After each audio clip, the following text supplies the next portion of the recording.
Avui no recitaré cap poema, simplement un article que m'ha agradat molt sobre un estri de casa que no en fem ni cas i menys la gent jove.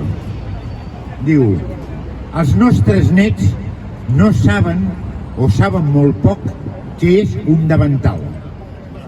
L'ús principal d'aquesta peça que feien servir les nostres àvies era per protegir el seu vestit, perquè només en tenien uns quants, no gaires, i els era més fàcil rentar el davantal que el vestit. Però també servia de quan en quan per treure els plats calents del forn. Les puntes del davantal eren ideals per assecar les llàgrimes dels més petits. I de vegades fins i tot es feia servir per netejar les orelles brutes.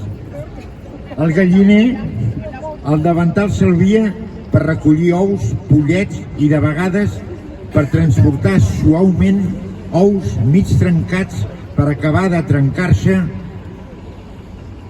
al forn o a baixa temperatura.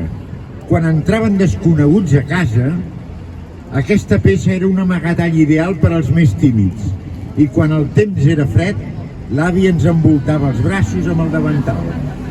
Aquells davantals vells assecaven més d'una cella suada, causada per l'estufa de llenya calenta. També es feia servir per transportar petits troncs fins a la cuina.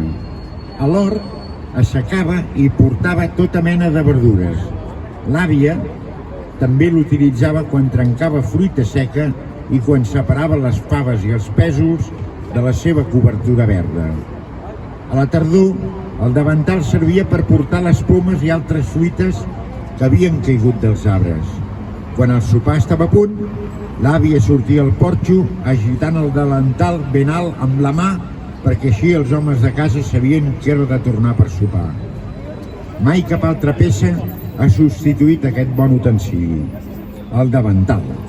Però els millors records que m'han deixat és l'amor que deixava anar aquest, sobretot quan jo abraçava fortament a la meva àvia i ella m'acariciava els cabells somrient. En aquell moment no em preocupava lo possible brutícia del davantal. Per això he après d'ell el més important de tot, l'amor que ens envoltava.